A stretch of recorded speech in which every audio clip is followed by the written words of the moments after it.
Welcome to We Are Soccer, the show that talks about pro soccer, youth soccer, and everything in between. I'm your host, Craig Hearn. Today, I'm joined by Brian Sciaretta from American Soccer Now, Soccer America, and you can also catch Brian on TalkSport and SiriusXM FC, among other places.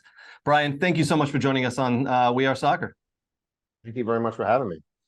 All right, man. Listen, you've become known as the guy who just knows everything about American players abroad. One of the players on everybody's lips right now is Florin Balogun.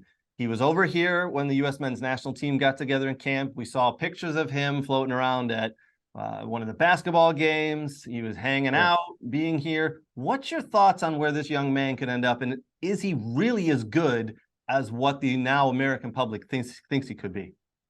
Yeah, I mean, he's having a great season. The numbers speak for themselves. I mean, you start getting in and around 20 goals in Ligue 1, and you're on loan from Arsenal. That's pretty special. I mean, whether it remains that high, I mean, I've seen people have career years to start and then they struggle to maintain that. I mean, that remains to be seen, but he's always been kind of seen as a really top prospect and player at Arsenal, and now he's starting to come into his own. Whether that translates to the international level, that's another question, and that I don't have the answers to. There's a little bit of chemistry there. How does he fit in with the U.S. team? Would he fit in with the U.S. players? I've seen so many of these dual national recruiting. I don't really like the term recruiting, but these dual national choices that they have to make. And sometimes it works out, and sometimes it just doesn't. We'll see. I think it's very promising.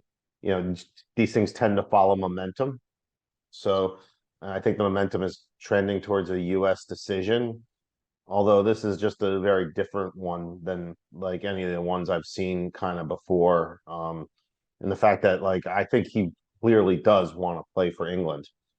I just don't think he's getting what I think he believes is the respect he deserves. You could just tell. I mean, why would you kind of jump on the US ship right now and not wait to see who the head coach is or the sporting director is?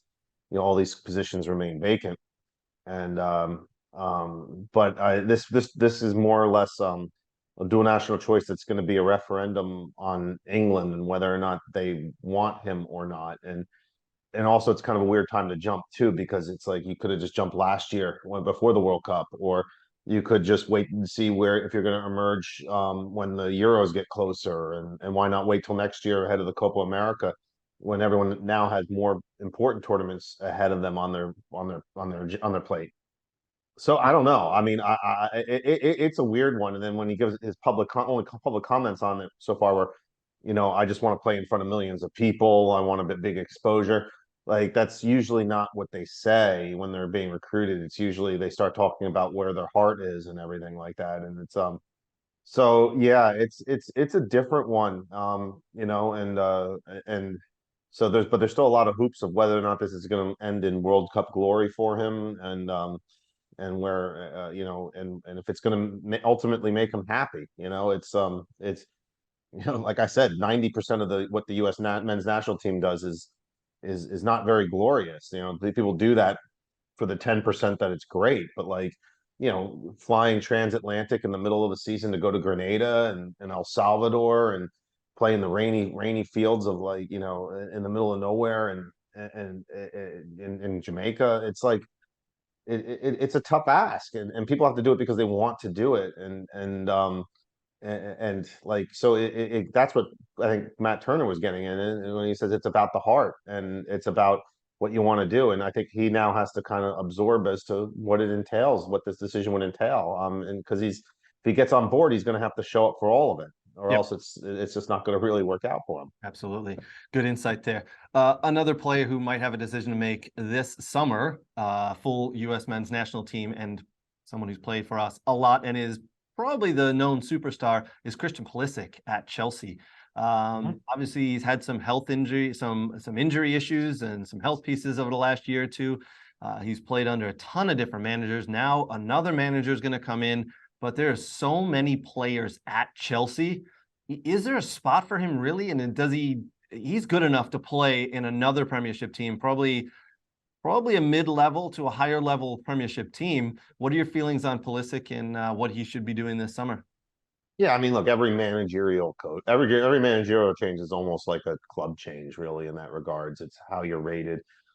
I mean, no one's gone through this. I think this is 8 managers over, not including interim guys, and over his 2 teams at Dortmund and now Chelsea. I think I kind of get the sense that this is reaching its conclusion at Chelsea. But again, like, if a manager comes in and wants to talk with Christian and he gets really good feedback from him and the guy who comes in who's well aware of him, maybe it works out. It's really impossible to say.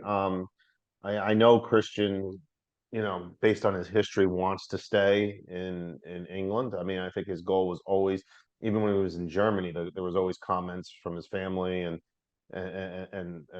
inner circle that he wanted to always be in England, even when he was in Dortmund.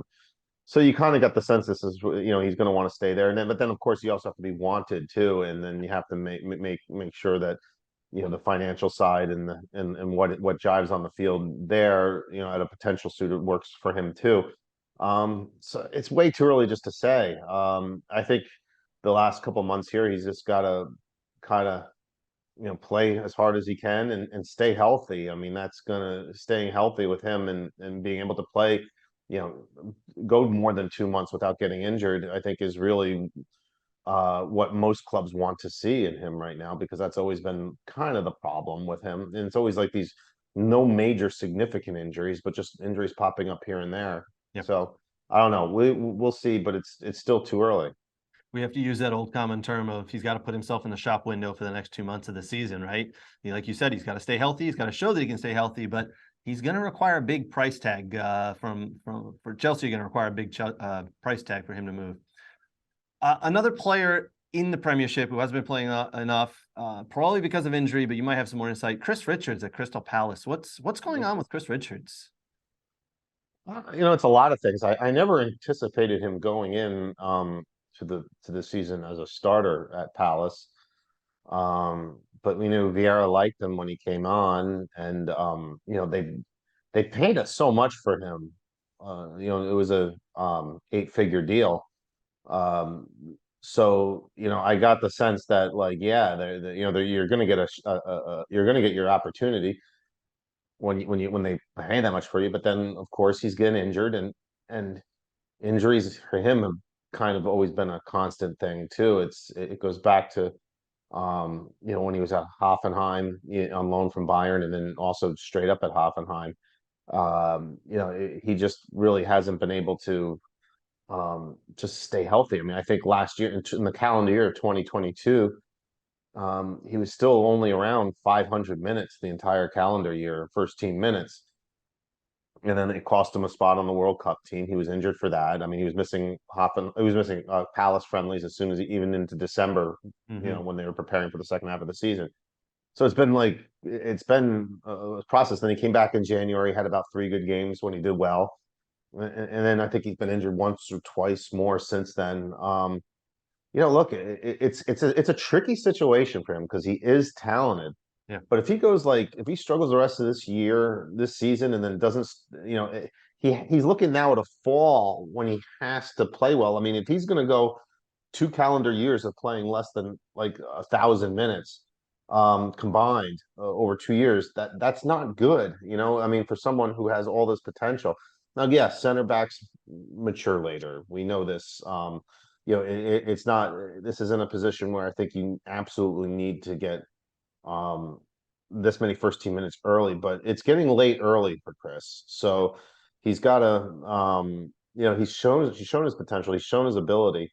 But I mean, the national team's managers are hand tied, and now it goes through a managerial change while he's getting hurt at Palace. And there's no guarantee that the next guy is going to have as much patience as I think Vieira had for him. Yeah, you're absolutely right. Another center back who's doing well U.S. center back who's doing well in the Premiership is Tim Ream. What a revelation he's been at the age of 35 now, just crushing it for Fulham. And I mean, a lot of us were, I don't want to say surprised when he was put on the men's national team, the U.S. men's national team, but he was, and then he played well. Him and Jedi Robinson have been doing well for Fulham, who've moved up the table and are sitting nice. It's a good thing that he's playing well, but a bad thing. It shows because we've got so many young players that have come from this country and are playing in the Premiership right now that it's strange that, to me, he's one of the top players that we have at the moment. But it's fun. Yeah, I mean, look, there's statements that said if he was 10 years younger right now, doing what he's doing, he would be on his way to like AC Milan or Man City or something like that. I got a chance because I'm based in New Jersey to watch Tim play for the first 2 years of his professional career with the Red Bulls, and you could kind of see he went through the learning curves that all young players do when they when they become professionals, but you kind of saw like a real cerebral kind of a player, and he's using his mind extremely well, how he reads the game, and he when he makes a mistake, he rarely makes the same mistake twice. I think you saw a lot of that when they went up 2 years ago and he struggled, and then they got relegated, but towards the end of the Premier League season, as they clinched relegation, he became a starter again, and he started to play very well as they were headed, even though they knew that they were heading back down to the Championship. And I'm thinking, okay, well, I remember he captained the team at Old Trafford, and they got I don't know if it was a win or a draw, but he played extremely well at the end of that season. And then he goes down, and then he keeps that level up all year last year, and now he comes back like he did at the end of that one season. It's like he observes where his shortcomings were, and you saw us at Bolton too. Like when he was Bolton, it was a learning process, and then he comes back and he becomes one of the best championship players, defenders, I think, anywhere the last. I go back. I can't think of the last really guy who's dominated the championship of any nationality, like as a central center back like he has. I mean, 2 promotions, playoffs, but then he paid attention of how to keep that going at the Premier League. Look, eventually there will come a time when he's not going to be able to do this anymore. Yep. But he's put himself in the position to maximize his age level. I was surprised they re-upped him again for another year. I thought St. Louis was going to come in and make him a big designated player, make a big splash for him and provide some leadership on that team. But I think he wants to go until maybe he's not a starter so much at Fulham. But unfortunately, with Mitrovic's antics, it looks like Fulham is going to be in a rougher spot here. But he is that leader. He's that glue. Everyone on that team really looks up to him.